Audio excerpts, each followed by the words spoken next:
We're live. All right. Uh, Welcome to this debate between the two major party chairs, David Davidson of the Republican Party and Robert Sanders of the Democratic Party. Today we'll be discussing many of the key issues of party politics and how it is affecting mock election.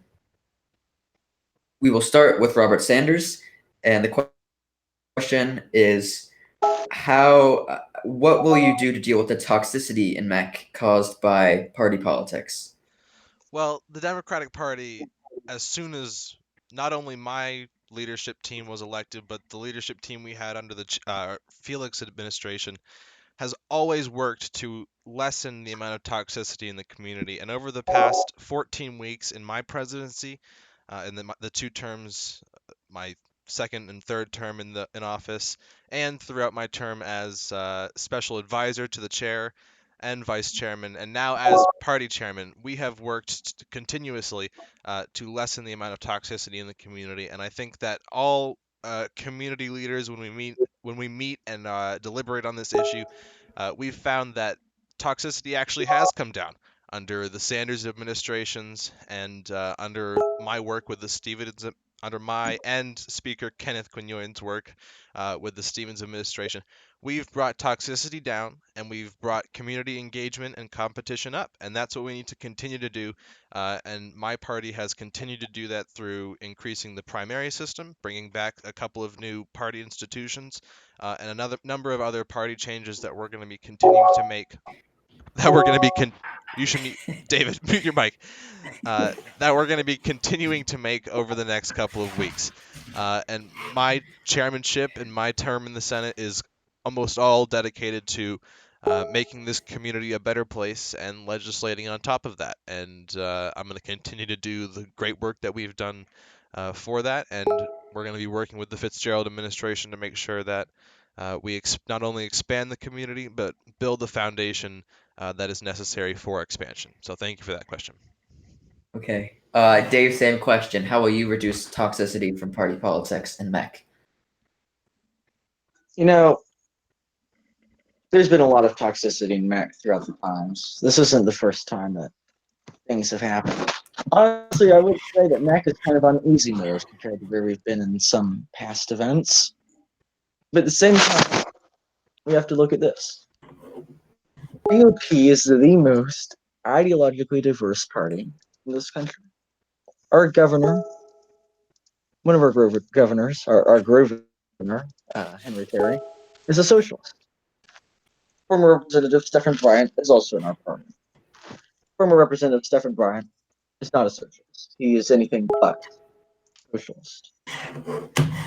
When you look at a party that is able to unite such a broad coalition of ideology, of gender, of sexuality, of race, a broad coalition to unite them with one purpose, and that is to stand up and have the guts to stand up to the establishment. Tell them enough is enough. We want change. It's been a party that, despite some ideological disagreements, we have been able to propose bills to support workplace democracy, and a lot of other bills. Look, if you would have told me 10 MEC years ago, 15 MEC years ago, that the GOP would be a party that proposed a bill promoting workplace democracy, I would tell you you'd be mistaken. Well, folks, now that's the reality. The GOP is making real strides to welcome every American with open arms, despite ideology, despite religion, despite color, despite all these things. Stand up to the establishment. I can't think of any more way to unify Americans than to fight for our interests. This is our country. This country was made for you and for me. This country was made by workers just like you, not hedge fund managers, not big bankers, not fossil fuel executives, and not the establishment. Can I get a response to that? Well, I'll just Yes, respond to it. Okay, yes. thank you. Go I'll just ahead. respond to it. You said that the Republican Party was the one that passed workplace democracy and all of these leftist reforms in this community, but in reality, that was done mostly under the work of what you would quote to say the Sanders family and the Sanders family of legislators. Ubi, Henry Terry, and I worked extremely hard granted, you worked on a couple of those acts, and we're getting that through the Senate right now. But it was mainly the work of us, the Democrats, and a number of other leftist independents that got that work done. The Republican Party cannot take credit for something that I worked extremely hard on, and I worked uh, not with the Republican Party, but in spite of the Republican Party. The Republican Party, throughout much of that time, I think hold on, throughout much of the time getting that legislation through, the Republican Party was nothing but antagonistic to my administration in both the second and third terms, and was nothing but antagonistic to the legislation itself whenever the yeah, administration tried to push it through. So we can't say that you yeah, or any of the Republican members of this community passed that legislation through when it was yeah. clearly So I mean, uh, I would talk about me and specific. the leftist Let him members of the finish. Let him yeah finish. when it was clearly me and the leftist members of this community, and I think that's very disrespectful of you to say. But I do grant that you have helped me and the other leftist members do that, but you cannot take full credit for it. I Dave, was go ahead. referencing a specific bill, the Davidson Sanders Workplace Democracy Act, that passed with unanimous GOP support in the House just recently, and you put it up in the Senate. So yes, I guess that was a bipartisan effort, and I thank you for working with me on that bill, Senator Robert Sanders. But no, look, the GOP is becoming I guess it's not. Yes, I agree with you. In the past, the GOP has done things that I'm not proud of. I would assume that the Democrats also in their past, Senator Robert Sanders, have done things that you're not proud of. So, looking right now, looking in the present, what is going on? We have two parties. The GOP has been the party right now, in this moment, that has the most diverse ideological members. That's not true. That is very true. Our party is the most diverse. Ideology speaking, at least, it is the most diverse. That's just If you're going to tell me can I respond to that? Yeah. whoever framed Wait. the Let second Dave time finish. the same party, if you're going to tell me that's not diversity, then you are mistaken. In my view. Also, the GOP has not started. I would. Every party is responsible for their supporters. If there are any supporters in the GOP that started toxicity, and whenever some Republicans were starting a little bit of toxicity, both parties start this toxicity. You can't have an argument without two people. I told some people sometimes to tone it down, push a little, because we have to be responsible for what our members do. I actually have told some people, hey, let's not do that. Let's not attack. Let's not always smear. We can't do these smears. I've done this, and I'd ask that you would. My party, I would say, has been a party that's not really full of smears. I don't think we really smear.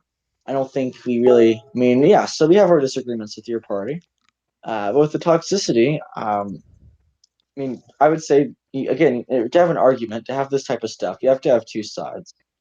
I think both sides need to be responsible. I think I have, at least in my view, have done my part with being responsible. I'm not saying you haven't. I don't think my supporters threaten your supporters. I don't think my supporters act as partisan as maybe some of the people that be more in the Democrat crowd. But then again, that's the whole thing. We have to be Okay. able to unite people, unite different ideology, and I think that the GOP in more ways has done that. Okay. First off, can you turn off your Google Hangouts Yeah, notifications? Second off, uh, yeah, it's really distracting. Wow. well, I'm kind of God. I don't have so many notifications. Okay, You sorry. say that the Republican Party. I'll wait for you to turn those off. Are they off? You say that the Republican Party is the most diverse. You gonna turn them off? Are they off? Yes, I'm sorry. You say that the Republican Party is the most diverse party in this community. That's just Ideology not. speaking. Yeah. That's just not true. In any way Mhm, you frame it. mhm. The Democratic Party has conservative members who believe in conservative ideology. Has members that believe in the most leftist socialist ideology, like Sean Washington, who's currently serving Conservative. as this. And and we are proud of that. Not only are You we the know, most diverse, but we're the largest party in this community. And we are very proud. Hold on. We are very proud of our diversity. That is why we have implemented and implemented new democratic programs to bring the voices and diverse voices in our party into the leadership's decisions. And I have worked very hard with every member of our party from all angles of the ideological spectrum to make sure that our party runs most efficiently and most smoothly. And the way your argument is framed, it makes it seem as if the Democratic Party under my leadership has somehow been engaged in toxicity. That simply is not the case. I have not seen a single member of the Democratic Party engaged in any form of toxicity whatsoever, including this current conflict, which I believe may have been resolved in the House of Representatives. Not a single one. And granted, I don't think I've seen a member of the Republican Party engaged in toxicity at all either. And that's because we have two very good leaders, and I don't discount that you're a good leader. The fact of the matter is, I'm just a better one. And we need to look at what party is actually being run under the most experienced leadership, and the party that's being run under the leadership that can organize and get ideas done and passed through a number of legislative channels. That party is clearly the Democratic Party. So whether you want the most right-wing conservative ideology, then you have a place in the Democratic Party because you have a chance to get that ideology heard, deliberated on, and then voted on in the party infrastructure and then subsequently in the legislature. That infrastructure and that process simply isn't there in the Republican Party. And what we need more of in this community is that process to engage the community. Our party is more engaged than the Republican Party, more diverse, and larger than the Republican Party. It's clear who should be leading and who should be governing in this community by just gauging the intelligence of the members and candidates that our party has.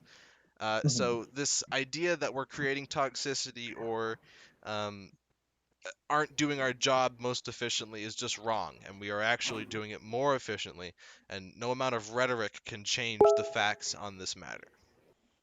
No, I never. Here's the thing. No, I never accused anyone of toxic. All I'm saying is this: I have done a lot with working with people, make sure that things aren't toxic, and I've been a very bipartisan individual throughout my career. Here's the thing.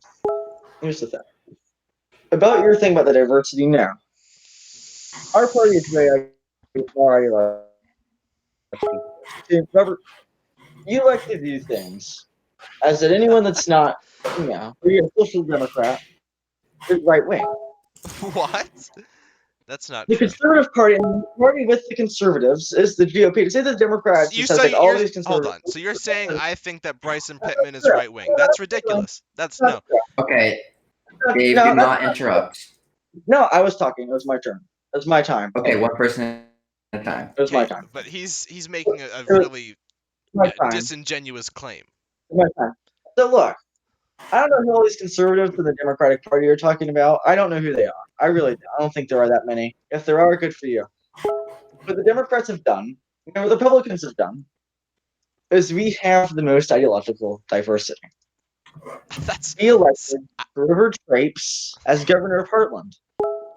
Okay, that he was the Republican nominee. He is a Republican. He's supporting a lot of Republican candidates.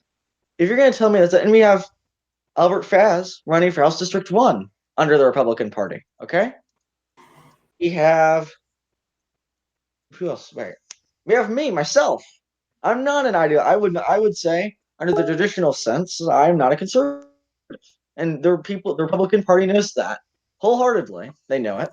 They used to oppose me for it a lot. Yet they voted for me for chairman because the Republican Party is the party of change. We are changing. And about trying to get diversity to the General Assembly, look, I became chairman. I wasn't chairman during the elections. I should have done more to get more diversity into the GOP delegation, and I regret that. Next GOP delegation elections, this is a promise to the American people. You can hold me accountable. I will do everything in my power without flat out rigging the delegation elections, which I will not do except illegal. Make sure that there is more diversity. We have to have more personal diversity, more ideological diversity, and we have to have these things because the GOP is the party of change. We are a diverse party. And about party membership, listen, Democrats for a long time have been really good at getting party registration out. But if you look at votes, the Republican Party is very competitive. We won the Caesarea governor election against the odds. Uh, Against the odds, we did the Closely, Fremont governor election. Very, very close. narrowly, Very, narrowly. very close. We won in Caesarea. We made Fremont very, very close against the odds. Can I We're getting a lot of people. Talks with a lot of people. A lot of people are considering joining the Dave, Republican. you have 10 seconds. So to say that the Republican Party is not diverse, to say that we do not have a big base, it's flat out smears and it's a lie. Okay, Robert, go ahead. First off, he said, I think he said anyone. I think that anyone but a social democrat or a socialist is conservative. That's I said social democrat. You view the liberal capitalists as your right wing, and then I think I so was you're talking. the I Okay, think Jeff I think let I was Robert talking. speak. I'm pretty sure I was talking, Mr. Chairman. That's just ridiculous. To insinuate that I would think that anyone like Nathan Brown or Bryson Pittman or any other of the moderate Democrats in my party are conservative is ridiculous. They are not. A conservative is pretty clearly someone like Epideli or Stephen Bryan. I understand that, and because I have ideological differences with the moderate members of my party, and we debate those differences, doesn't mean I think that they're conservative or that their ideology is in any way inherently bad. I don't. But you mentioned a couple of the wins that the GOP has had or close elections, and that's true, and I applaud you on that fact. But I think that's more of a response to the long-term leadership that the Democratic Party has had. It's historically true that when the governing party has governed for a long time and has been very successful, like under FDR, when the Democrats had control of the government for nearly 60 years, um, things changed quickly, and that could potentially happen. But I assure everyone in the Democratic Party and all of the American people that the Democratic Party is not disengaging with the American people like it did in the 60s when we lost. Uh, we are continuing our engagement programs. We are continuing to expand and grow party infrastructure. And again, we are the most diverse party. You may be growing in diversity, and I applaud you for that. I'm glad that the GOP is changing strategy and becoming competitive with the Democrats. I think it's good for the just as a member of the community. I think it's good for community engagement, but the Democratic Party is the most diverse party, ideologically, membership-wise, and in every indicator whatsoever. And I think we shouldn't debate this fact anymore. And yeah, that's just the facts, Mr. Davidson. I think we should move on to another question. Though. This has been debated Okay. quite enough. Okay. Let me get the question up. So, as party chairman, we've been hearing a lot of just opposition to the other party. But what are three issues that you believe or that your party is advocating to actually do something rather Well, than just oppose things? well, I'll take We'll that. start with Dave. Okay. Well, you went first last That, time, that so that no, makes sense. Dave. Makes sense. Yep. Go ahead. Yeah. So three issues that I think the party has been strong on. First of all, a bill that I think we will be Republican Party definitely be working on this, promoting small business. Small business is very important to the Republican Party. Many small business owners are Republican, and we have to do what we can do to protect them from unfair trade policies, unfair laws. We have to make sure that big government doesn't get in their way. We have to make sure that we don't have laws that hinder their growth, and I think we should also have laws that promote their growth. So I think that's been one issue in these upcoming days and weeks. We will be proposing legislation about that.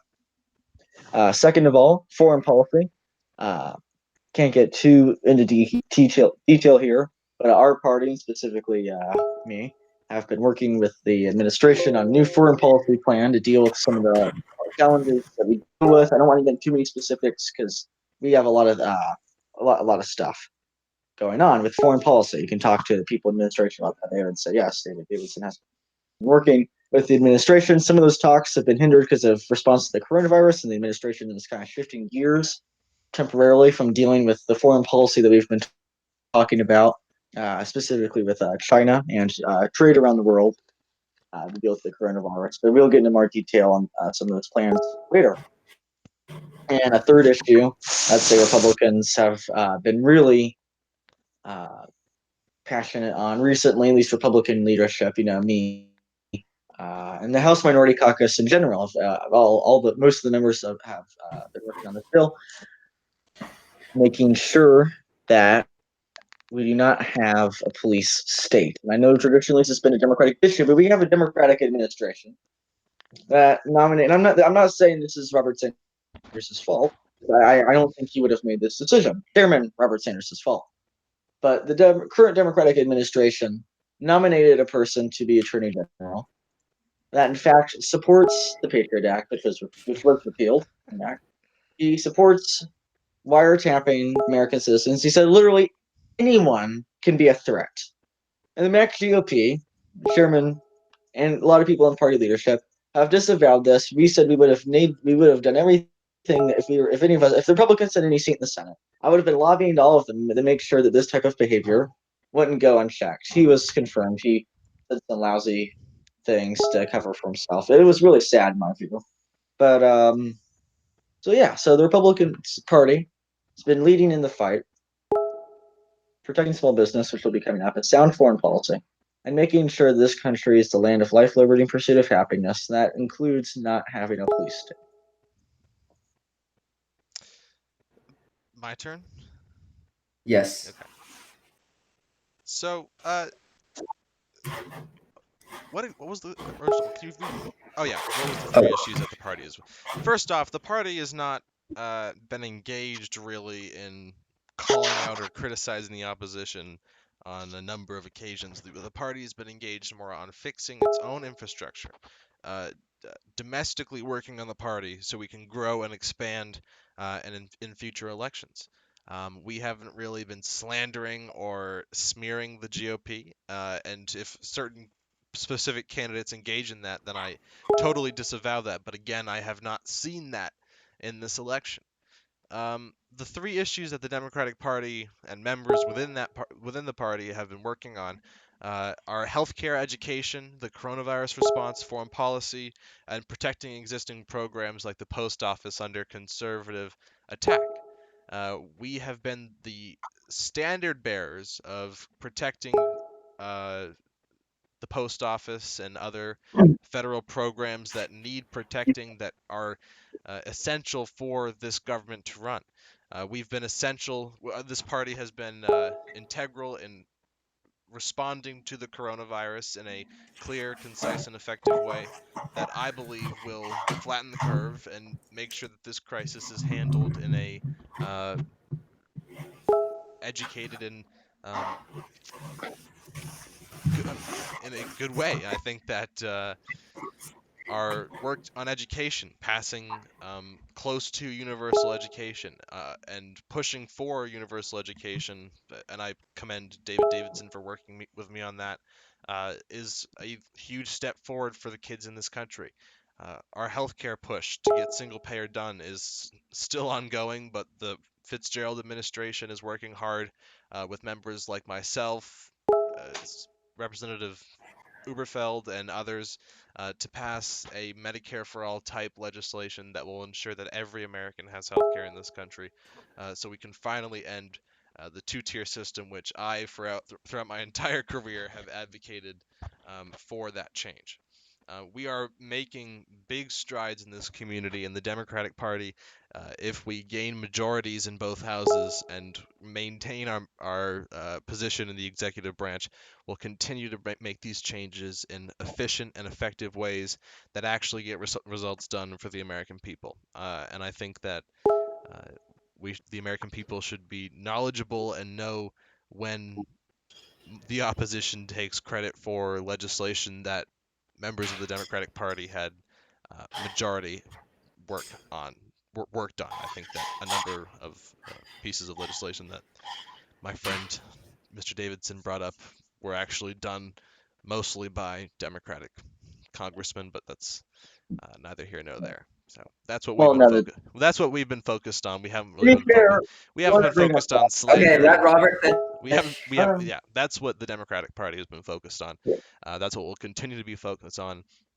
And one of the main messages of my run for the chairmanship was actually moving away from oppositional politics and moving towards policy politics and starting to talk about our vision for the future and comparing that vision to other candidates in each race. And that's why I believe we'll take back the House in this in next week's election.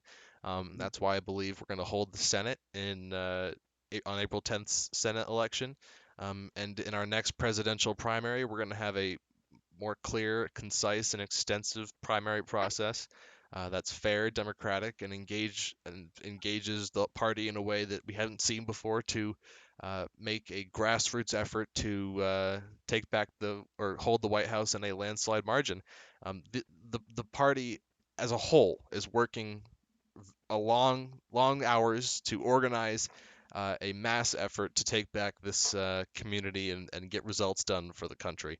And that's what we've always been focused on, and to insinuate in any way that we're focused on oppositional politics is ridiculous. Okay, About David, I like go ahead. about the legislative thing. I mean, I was talking about one specific bill that actually I remember this. Whenever it was first written back, whenever you were president, you told me that if I didn't put your name on it, you wouldn't aid. Because originally we were going to work on the bill, but then I wrote it, and it was a great bill. It failed, but I wrote the entire bill. So about that bill, they were saying, "Has your name on it?" Because you told me that if I didn't put your name on it, you would name the bill as president, just because it didn't have your name on it.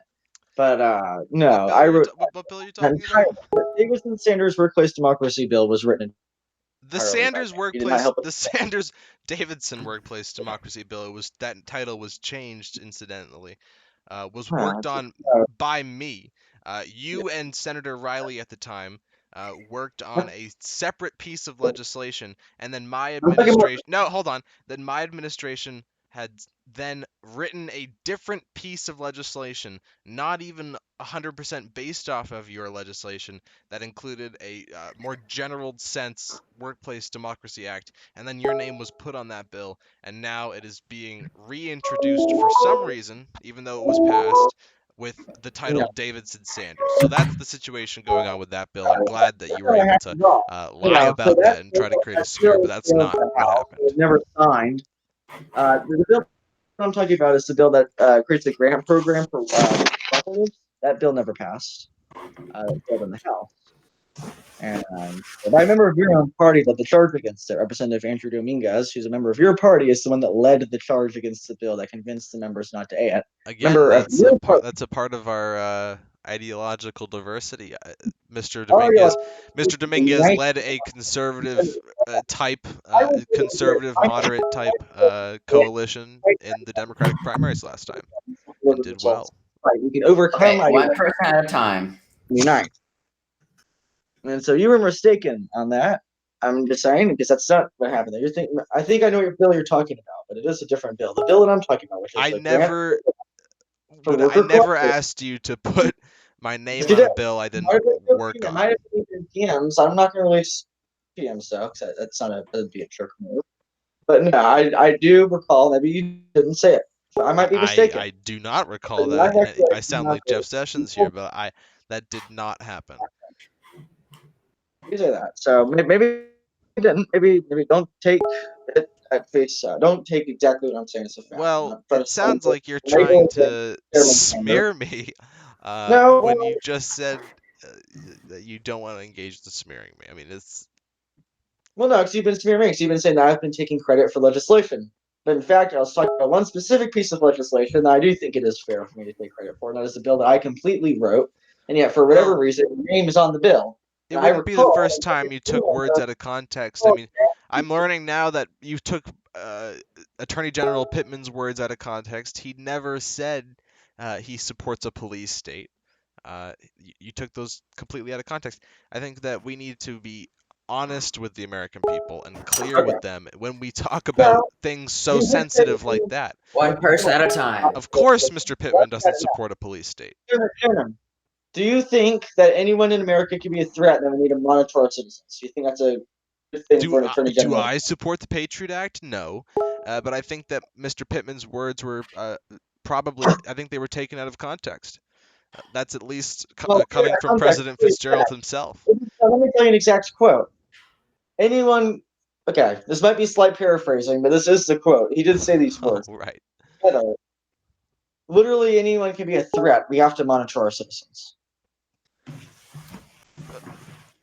I have I'd like no way to. of knowing that's a real quote or not. I have Yeah, there's no call.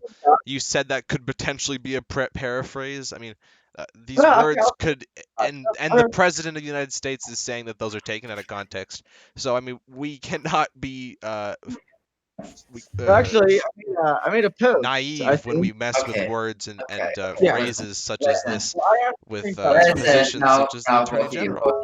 both of you. We have some screenshots. Both of you. I'd like to remind both party chairs that this is not a policy debate. This is a debate about party politics. We're not going to be discussing what Bryson said because that's a policy disagreement. So we're going to move on to the next question. Just to be clear, the attorney general is separate from any decisions being made within the party. This is making it seem like the attorney general is somehow connected to the Democratic Party. He happens to be a member of the party. He's a registered member of the party. He's not connected to any of the politics within it. Exactly. So this is not a topic for this debate. Exactly. That's acknowledged. Okay. Next question. We hear a lot about how political parties need a permanent presence in communities where they currently just show up at election time. So how is your party building permanent presences in communities rather than just showing up at election time? We will start with Robert. Thank you. Well, under my leadership, I'm making sure and acting almost as a whip to ensure that the members of our party stay engaged, and I'm in communication with most of the members of the party, and I'm expanding that communicative base and engaging with every member of the party in a way unseen by many chairmen before. And I'm definitely in contact with most of the elected members of the party, and we are ensuring that they stay active in their jobs, and we are inviting them to join in cohesive legislation that many members are working on. And this is how the party's getting stuff done. We're again creating legislative chats, working on legislation in those chats, and then pushing out that legislation. That's why we've seen an increase in the legislation being voted on in the Senate and in the House, and we are going to continue to see that increase because more engagement is happening with the members in the Democratic Party, and there's some bipartisanship going on with the Republican Party when members of the Democratic Party ask members of the Republican Party to work on legislation together. So we are keeping them engaged by asking them to work on legislation with us. I know the administration is doing the same thing, and I'm sure that President Fitzgerald is working just as hard as I am to ensure that members of his administration stay engaged. I don't really push on that aspect, even if they are members of the party, because it's under President Fitzgerald's direction. But for congressional and Senate leaderships, I'm definitely working to push them to stay engaged, not just in election season, but since this election season now, we are working to keep them extra engaged, and the General Assembly, the Rules Committee, and the Democratic Leadership Committee have all been meeting throughout the week to ensure a clear strategy for the Democratic Party to win elections, and then stay engaged and get some legislation done after that. So we have a big strategy coming up, and we're gonna make sure and engagement is my number one top priority as Democratic Party chairman. Okay, Dave, how are you establishing permanent presences in communities? Yeah. What was the question? I'm sorry. Okay. We hear a lot about how political parties need a permanent presence in communities where they currently show up only at election time. How is your party establishing a permanent presence in these communities? Look, I've been going out, talking to people, asking people what they think. What do they want to see from the Republican Party? What would make them convince them to register Republican? And most of the answers I've gotten is this. I agree with your view that we need to have a party. It's a big tent that will oppose a big tent party that will oppose the establishment. But a lot of them said that they felt that they maybe wouldn't be welcomed into the Republican Party if they joined. Maybe they wouldn't be, respected. Maybe they wouldn't, be able to rise up like they should because they propose good ideas and they do a lot for their community.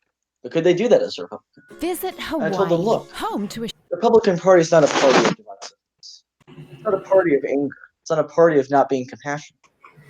The Republican Party now, not back during the last presidency. We don't have to bring that up, but the Republican Party now is a party of this.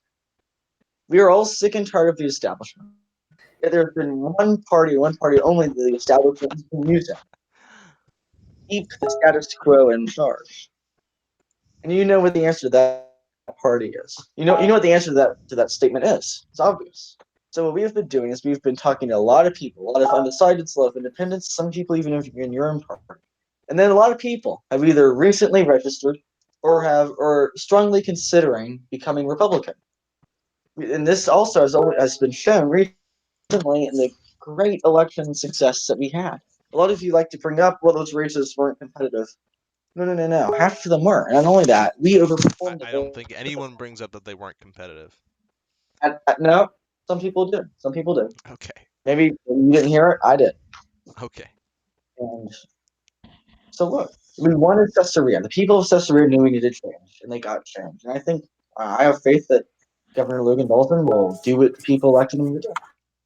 In regards to Caesarea, we made an underdog candidate. He did not have the establishment's backing. He was not well organized because he was very new in the political scene.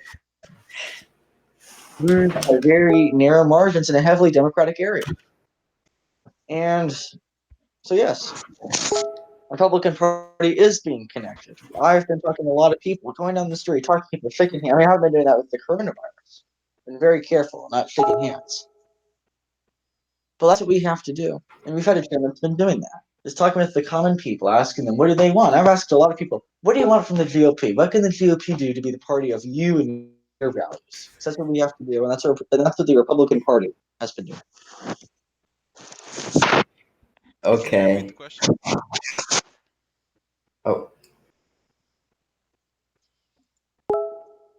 do we want to? What are we? Can you repeat the question?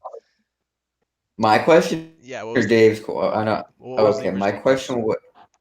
How is your party establishing permanent presences in communities? Oh, right. I did have a response to Dave's thing on that. So you called the Democratic Party establishment.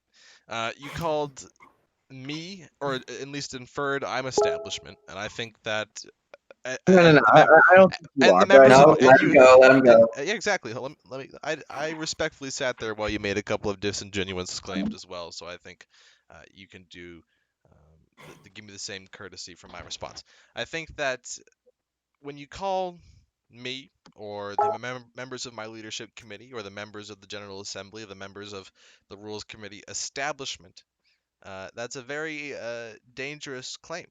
Now, when I ran against the quote unquote establishment, because I did in my presidential elections, and when I fought against them as president, and when I continue to fight against them, I mean I fight against the economic and political establishment that holds the power over the working class. And I think any objective intellectual person who looks at it with a clear eye can see that the Democratic Party is now run by people who hold that same view.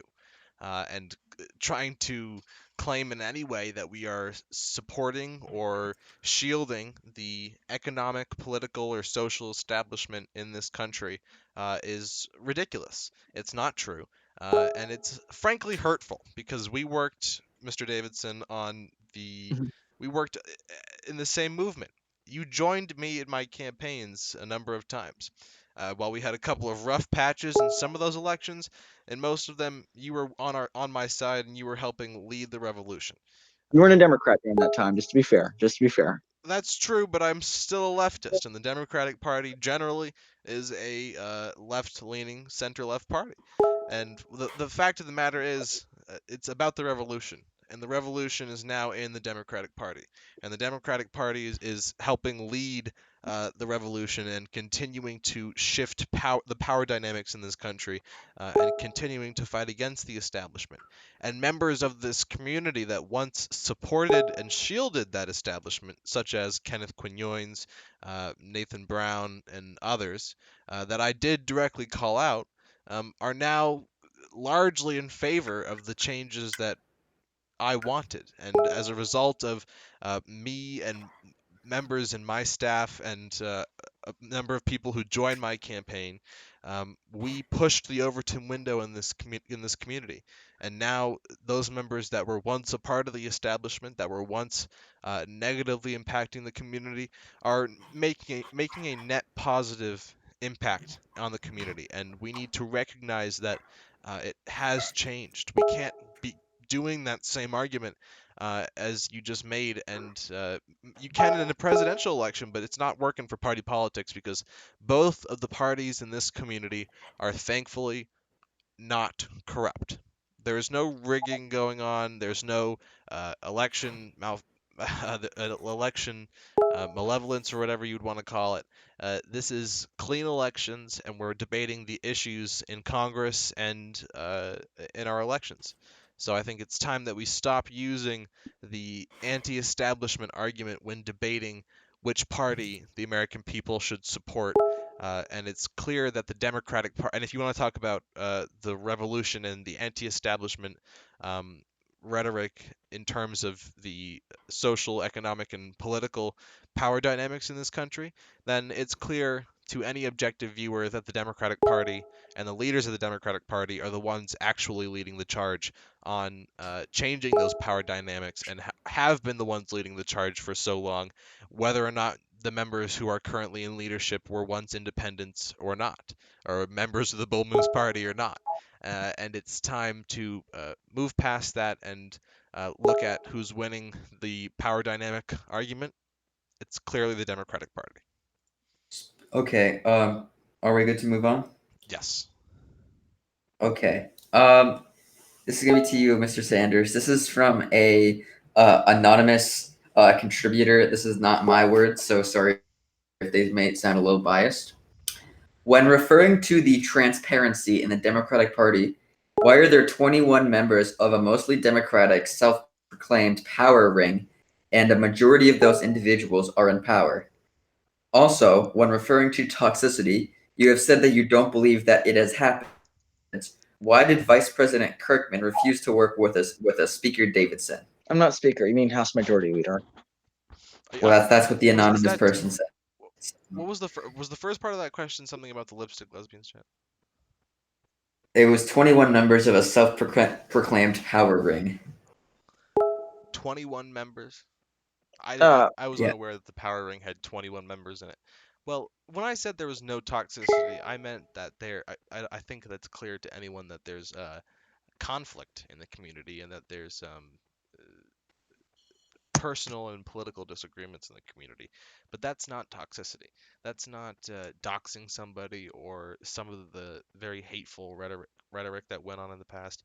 That doesn't compare in any way to the most toxic moments that this community has ever had. And I think anyone who has gone through those would know that that's actually the facts. And there's always going to be a level of quote unquote toxicity, but I think we cannot confuse conflict and personal disagreements, which will inevitably be there, with toxicity. And we need to use that framing and that phraseology in careful terms. To the lipstick lesbians chat, or the quote unquote power ring. Um, just, yes, they are members of the Democratic Party. I think that there have been a number of allegations against members of that group. Um, I haven't directly investigated any of those allegations because they weren't under my leadership, and there's no access to any of the potential documents that would be there if we were to investigate. But if anything does occur, and if anything fishy does happen in any election, I can assure you that a full investigation will take place, unlike any discrepancy or rigging that happened under past administrations. And I will direct that investigation, an investigator, to get to the bottom of whatever had happened if something were to happen. And I can also assure the American public that when I ran for chair, one of the central parts of my campaign was to end that power dynamic in the party, and to make sure that sector of our party no longer had full control. And I can assure you that I am not a committed member of that group. I am not someone who makes the decisions in that group. I'm not necessarily a part of that group in any way.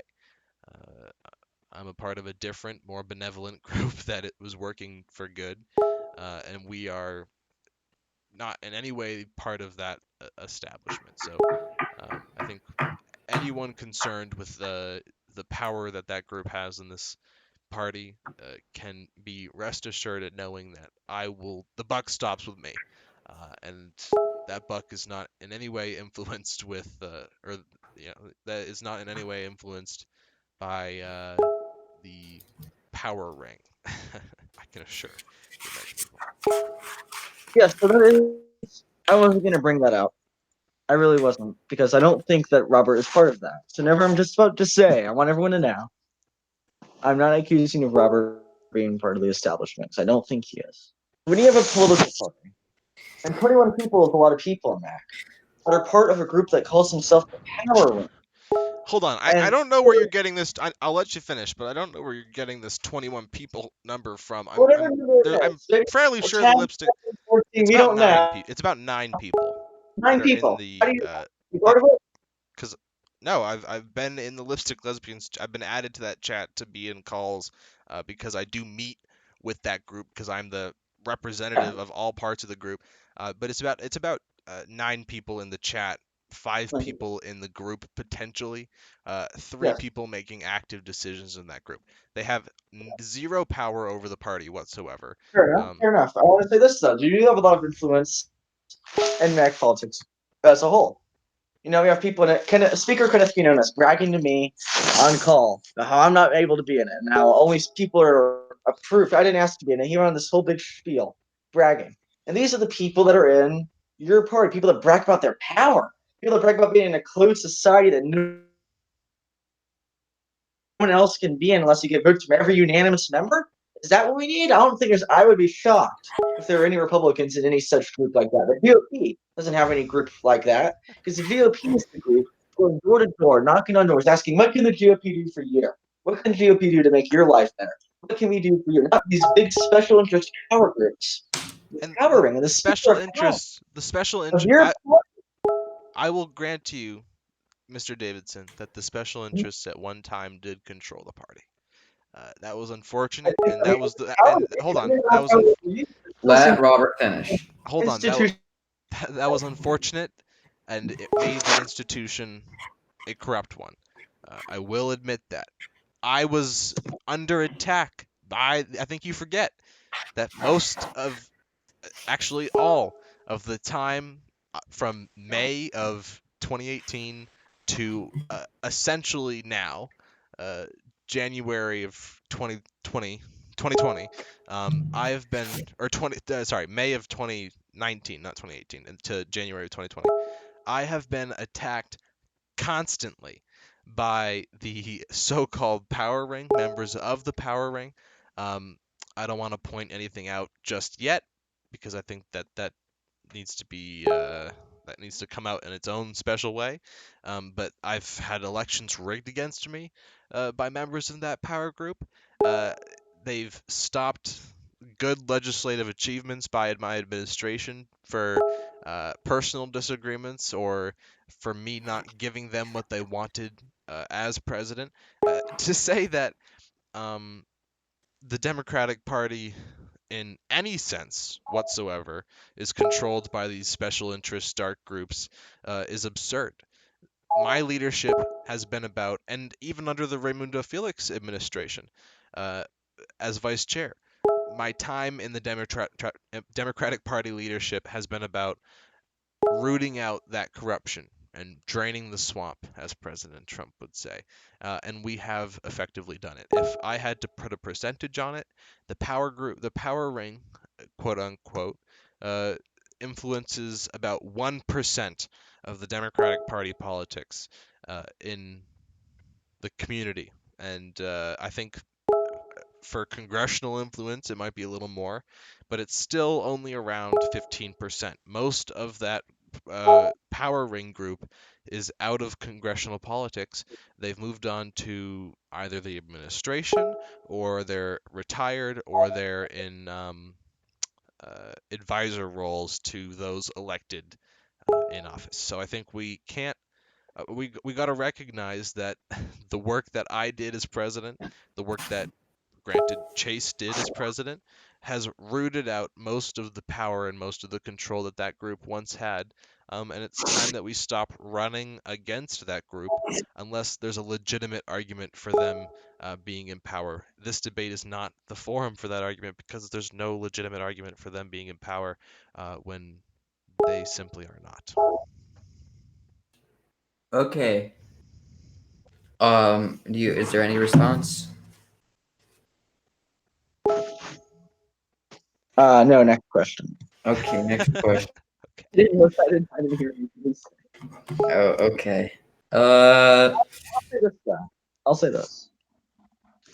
GOP leadership is always very kind, very nice. You talk to a leader in the GOP. The You the can get to know. GOP leadership has Let Dave go. Then you have words from Vice President Tom Kirkman telling people to fuck up, and no one wants to deal with your bullshit, and telling voters to say the fuck out of things that don't concern you. That's the vice president talking to a voter. He did this really recently, 3 minutes ago. This is the vice president. Telling voters that you claim you want to fix things and then go do dumb things like that. well, And then he said, if you don't have any constructive thing to say, don't say it at all. And this is the vice president telling voters this. So voters are just dumb fucks? Are voters dumb fucks to you, Chairman Sanders? Let's keep it civil, wow. please. Okay. Well, first off, I think I've sweared, you've sweared at voters, I've sweared at voters, the vice president sweared at voters. I think everyone has sweared when having debates in the mech chat. I don't really think that's a bad thing. I think we overreact sometimes when we get sweared at. So I mean, depending if you wanted to provide context to that being sweared at a voter, that's fine. But you can manipulate that in any way to make it seem. But we all know each other in this community. And if it was Tom yelling at, say, for example, Epideli, they've had fights before. That's Tom yelling at a voter, yes. But that's also Epideli fighting with the vice president. So, I mean, we can put labels on it in any way, but we have to understand that it's personalities fighting personalities. Tom is a personality, and he uses language like that. I wouldn't necessarily use language like that in that certain kind of debate. In some debates, I would. And I think that the opposition in that debate with Tom probably has, or argument with Tom, probably has just as much blame for Tom using that language. So I don't think we should pull anecdotes or characterize other members of an opposition party for points in this debate. I think that's kind of disingenuous, Mr. Davidson. And then to say that would I use language like that, to just use rhetoric like that isn't helpful, isn't productive to the debate as a whole, and I think you can recognize that, and I think we should move on. No, I'm just no. I can tell you why I'm saying this. I know. Okay, listen. I know you're not part of the entire Democratic representatives. You can't control everything that you do, but a large part of the Democratic Party. This is the Democratic Party being led by politicians that are part of a power ring that brag to people about As being. I've already explained, and people who are for people that are just tuning in. Within your party, you are chairman, but you don't own the party. It's not your party. You're chairman of a party that, in a large parts of it, are still influenced by this power ring. We don't know. I've already explained how the power ring holds 1% influence in the party, if any. They of this No, power. let him go, Dave. Let him go. No, they don't. They don't hold influence in the party. You keep making this claim that somehow the power ring holds a ton of influence in the party. The power ring as a group doesn't even necessarily exist anymore. It's about 3 active members. That's not a whole lot of influence, Mr. Davidson. And again, I've fought you're right. It is not my party, and that's why there are people in the party who disagree with me. For example, Senator Garcia. He has serious disagreements with me, but at the end of the day, I think he understands that we're both Democrats, and at the end of the day, we're both going to be fighting for the same party, and he's proud of that fact, and I'm proud of that same fact. But we're going to have disagreements, and we're going to have personal disagreements and political disagreements. Just because we have those in our party, and our party isn't completely unified and completely in la-di-da, just means our party is a big tent party with competing ideas. And for one, am proud of that. I mean, of course, not everyone agrees with everything that uh, with every policy and ideology that I hold. But they elected me as chairman overwhelmingly in a 67% margin. That's because we grow coalitions, and at the end of the day, we stay together and we're unified, and we don't use bad faith arguments um, against our opponents. And just because one member of the party does that doesn't represent the entire party. And you trying to characterize that as such is really ridiculous, and I would never do that for your party. Say if Stephen Bryant starts calling somebody a child, or tells someone to fuck off, or Except for here's the thing: the Republicans wouldn't do that. That's the thing. Because no, no one no, in their but the fact is they have, and the fact of the matter is when you bring up an anecdote like that for a Democrat, I have not returned with a anecdote for a Republican, even though I you don't could. have. You don't have. That's not true. That is not true. I'm gonna continue to not bring them up because I think they're bad faith for debates. But we can talk about that after in private. But it's just not true. I think that we should stop bringing up anecdotes to try and smear or characterize the party in a negative, the opposing party in a negative light for the sake of this debate. And you continuously are going back to that argument. And I think this is the third time now I've had to say we should move on from using these Let's move on. characterizations and anecdotal arguments. Let's go into this. I think we should go into the next question. Okay. We've been debating for almost an hour, so I'm going to ask one more question.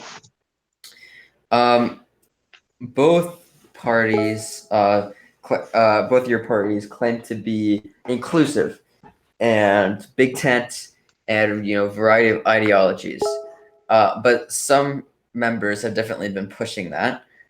We talked earlier on about the Attorney General's beliefs, and as well, I think we recently talked about Stephen Bryant's beliefs. Like he has some very controversial beliefs. So, how are there any people you would exclude from your party based on ideology? We'll start with Dave. What was the question again? I'm sorry. Are there any people you would exclude He from ain't your even party listening. based on ideology? So the GOP has recently we've adopted a policy of welcoming anyone with open arms, as long as they will, accept very basic things, like not to maybe go on a full-blown attack against our policy. If they want to become Republicans, they can become Republicans. We had hoped that they would, vote for our candidates, maybe run for things, and plenty of people have. The only thing that I would ever consider is this. If someone, for let's say, a neo-Nazi, a David Duke, came around, wanted to run for something, no, I would not give them the nomination. I would not give someone with that type of ideology something that is just so blatantly anti-American that both the Republicans and the Democrats would consensually agree this is anti-American. We cannot allow this. I don't think I couldn't give good faith, give them the nomination. Maybe I would resign. Maybe I would just say, no, you aren't going to be running into this party. But just based off policy disagreements, ideology, no. The Republican Party is the big tent party of that. We have the most ideological diversity.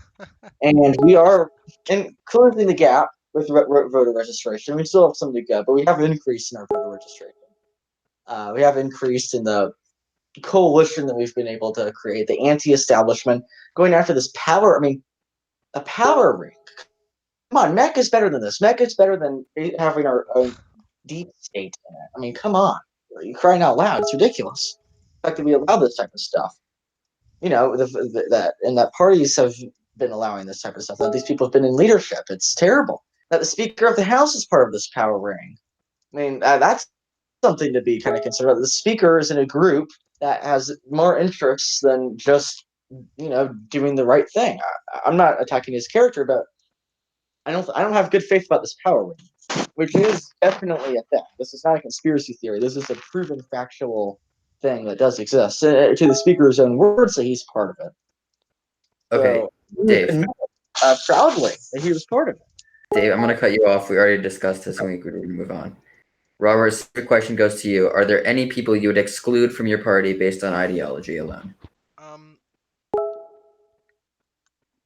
No, because sorry, I had to get a sip of water. No, my party is a big tent party. I ran for chairman under that assumption. I am governing as chairman under that assumption, and we have proven to be the party that brings real results to this community, and we're the party that's proven to bring real results to the country. Um, just in the last few hours, my party has, um, under my direction, has popped up state provincial parties. We've encouraged those arise, and now we're seeing the arisal of them in the GOP community, which was the intent of my this new initiative that I created. And we've done that throughout my term as chairman, Raimundo Felix's term as chairman, and so on and so forth back down the line. Yet again, unfortunately, uh, Mr. Davidson used the power ring argument. I have to say it for a fourth time just to disprove it. It's a bad faith argument for the terms of this debate to try and smear the character of the party. If he wants to have that argument in PMs with specific members of that so-called power ring, then that's fine. But both he and I fight against the power ring. We fight against this unfair power dynamic in the community, and I need to make sure that everyone watching this debate understands that.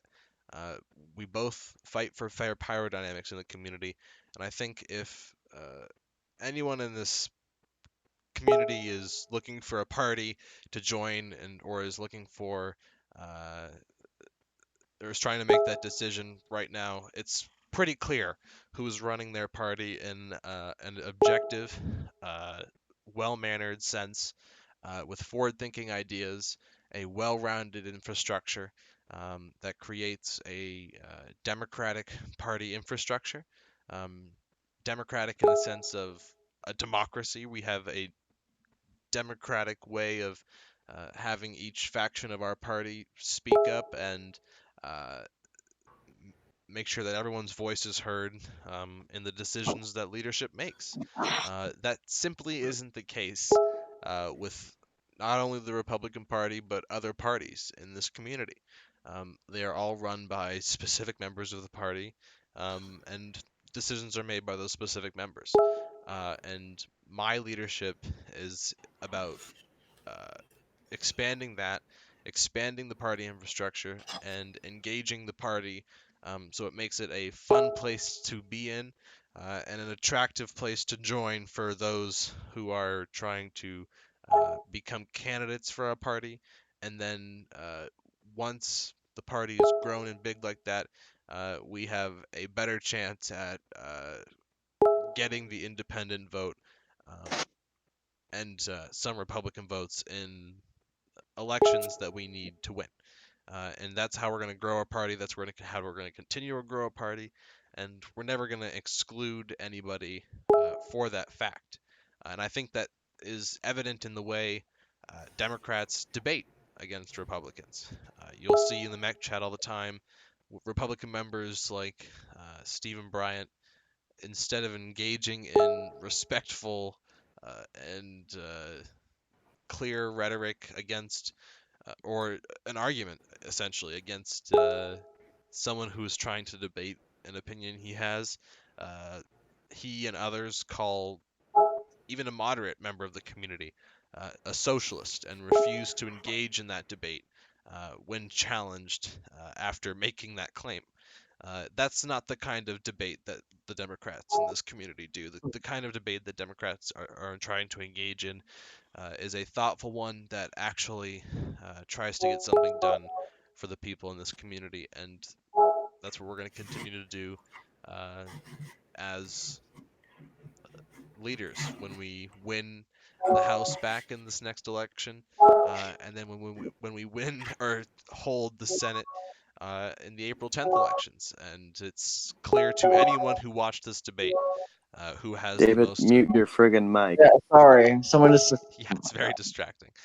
It's clear to anyone who has watched this debate, who has which party chair has the most clear understanding of the issues. And if we were to have a policy debate, that'd be even clearer to the viewer. And I urge everyone who watch this debate to see both of the management styles that Mr. Davidson and I brought up. I wish we could have deliberated on that more. But again, it'll be clear to you which party you should join if you're trying to make that decision right now. I look forward to the House elections. Vote in the next Democratic House primary elections. Thank you to Logan for moderating this. Thank you to Ben for those questions. They were good. And thank you to Mr. Davidson for attending. I hope to have many more of these whenever we can. I think that it's good to have these debates, and it's good for party leadership to try and engage the community through transparency town halls and debates such as these. So I look forward to uh, engaging in a more civil discussion with you next time with less disingenuous anecdotes, and I'm sure you'll do the same. So thank you, Logan. Thank you everybody, and join the Democrats. Vote Democrat. Do I get closing statements? Yeah, go ahead. I just want to say one thing. 'Cause I think I get that what you kind of had your closing statement in there with the little argument that you made. So I'd just like to say this, being very respectful in saying this. Stephen Bryant is not a representative of the GOP. He doesn't hold any position in government. He's a delegate. No one ran against him, so he won that race unanimously. First of all. Second of all, Stephen Bryant is usually pretty respectful in every debate. He doesn't cuss people out. He doesn't call people ugly. He doesn't say that people are I blind. would say calling people child is pretty. He has a learning disability. He has many issues that he's handling out with himself. He has informed me, at least. I don't know if I want to make this public or not, but I think it does offer maybe an explanation of why, yeah, some things. But so this is someone that I think that we should be more considerate about. He obviously doesn't know a lot about the issues that y'all bring up. Very opinionated. Maybe you should give some time to understand maybe where he's coming from instead of just not you, but some people, specifically people that he argues a lot with, throwing insults at him, very hurtful insults that he has. We've told me that he is personally very hurtful about, and over what? Not understanding what you're trying to tell him or not agreeing with you. So to me, that is very morally incorrect, ethically wrong. Someone that we know does have a learning disability, and someone that we obviously know does not This is understand your closing statements. what they're saying, and yet you cuss them out. Not you, but people in your party cuss them This out is a closing on statement. very terrible things. Okay, David Davidson, your time is up. Thank you everyone for debating. This debate is now Well, that's not my over. closing statement.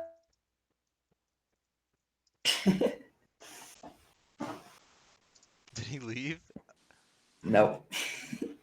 Okay, he was kicked. Well, thank you all for those who watched. Thank you for watching. Again, the Democratic Party extends a hand to everybody, and it was clear who was the most concise in this debate. And I hope that people make help. I hope this helps people make a decision when voting in the House elections and when choosing people in a competitive race. The Democrats are looking forward to choosing some House members in a primary, and I'm looking forward to extending our majority in both chambers of the House or chambers of Congress in the next couple of elections. Thank you all for watching, and tune into the next one when it happens. Good night.